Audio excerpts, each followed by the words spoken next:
ഈ മുത്തച്ഛനെ കാണുന്നതിന് മുമ്പ് ആരോടെങ്കിലും ഒരു ഇഷ്ടം തോന്നുകയോ ഇപ്പൊ അയാളുടെ മക്കളെയോ മറ്റോ വഴിയിൽ വെച്ച് കാണുകയോ എനിക്ക് പിറക്കാതെ പോയി ഉണ്ണിയെന്ന് വിളിക്കുകയോ അങ്ങനെ എന്തെങ്കിലും?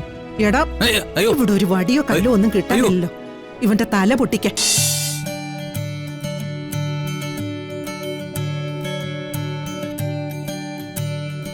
എങ്ങോട്ടാ മുത്തശ്ശി എന്ന് എത്ര തവണ ഞാൻ ചോദിച്ചു. ക്ഷേത്രത്തിലേക്കാണോന്ന് ചോദിച്ചപ്പോ അല്ലാന്നല്ലേ പറഞ്ഞേ? അല്ലാതെ ഈ വയസ്സാം കാലത്ത് ഞാൻ നിങ്ങളെയും കൊണ്ട് എങ്ങോട്ട് പോവാനാടി? ടൂറിനോ? അതോ ആ വീഡിയോയിൽ കാണുന്നത് പോലെ ആകാശത്തുനിന്ന് താഴേക്ക് ചാടാനോ? ആഹാ, അതിനുള്ള ധൈര്യമൊക്കെ ഉണ്ടോ മുത്തശ്ശിക്ക്? ആ, ഈ ചോദ്യേ ഒരു 10-40 കൊല്ലം മുമ്പ് നീ ചോദിക്കണമായിരുന്നു.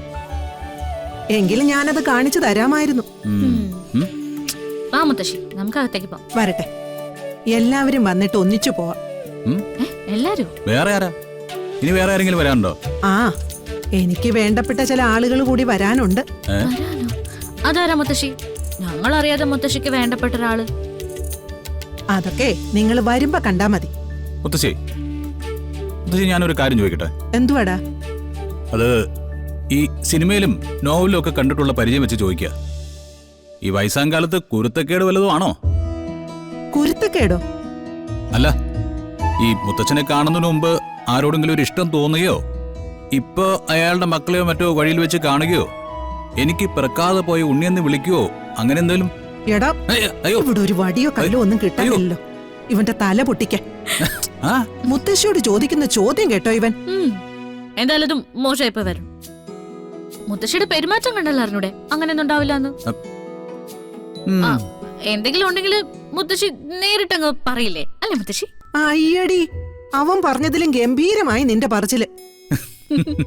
ആ, എന്നെ കാണാൻ വരുന്നവരെ ഇപ്പൊ എത്തും. എന്നിട്ട് എന്ത് കഥയാണ് ഉണ്ടാക്കേണ്ടതെന്ന് വെച്ചാ ഉണ്ടാക്കിക്കോ.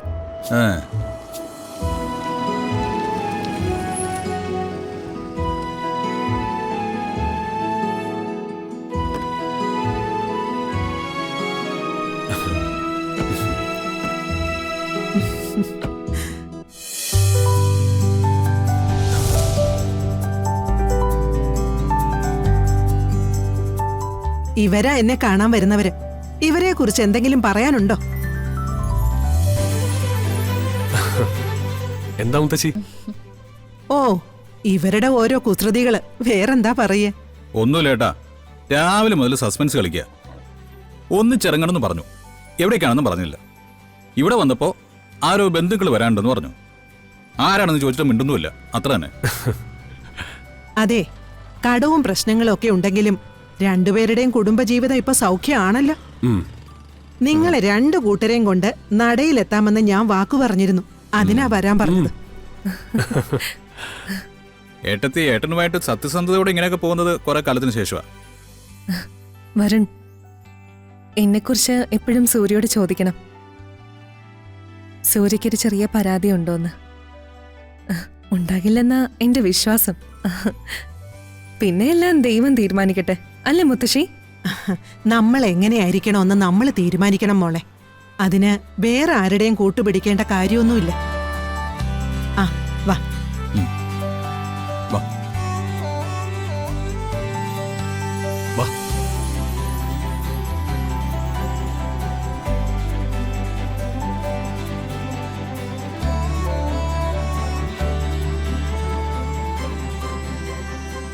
മക്കളെ, എല്ലാ വിഷമങ്ങളും ഭഗവാന് മുമ്പിൽ വച്ചേക്ക്. ഭഗവാൻ അതിന് പരിഹാരം കണ്ടോളൂ.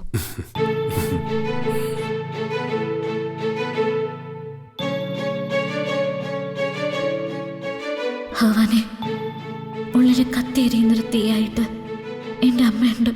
ചുറ്റുള്ളവരെ വേദനിപ്പിക്കാതിരിക്കാൻ വേണ്ടി ഞാൻ കരയാതിരിക്കാൻ ശ്രമിക്കാം. എന്റെ അമ്മയ്ക്കൊന്നും സംഭവിക്കരുത്. അമ്മയെ കാത്തുരക്ഷിക്കണേ ഭഗവാനെ.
ഭഗവാനെ, കൽപ്പന മോളുടെ ഈ മാറ്റമാ ഈ അടുത്ത കാലത്ത് ജീവിതത്തിൽ സംഭവിച്ച ഏറ്റവും വലിയ സന്തോഷം.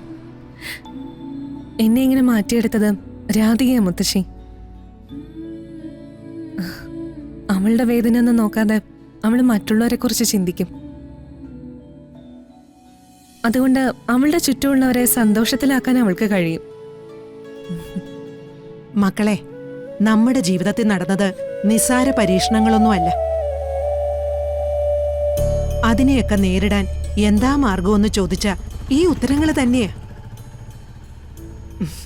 ഏട്ടനും അനിയനും ഏട്ടത്തിയും അനിയത്തിയും എപ്പോഴും ഒരുമിച്ച് തന്നെ ഉണ്ടാവണം. എന്ത് തീരുമാനം എടുക്കാനും അത് ചെയ്തു തീർക്കാനും നിങ്ങൾക്കൊന്നിച്ചു പറ്റണം കേട്ടോ. തിരുമേനി ഒന്നങ്ങോട്ട് ചെല്ലാൻ പറഞ്ഞിട്ടുണ്ടേ. ആ, എല്ലാവർക്കും വേണ്ടി ഒരു പ്രത്യേക പൂജ പറഞ്ഞിട്ടുണ്ട്. വാ. വാ.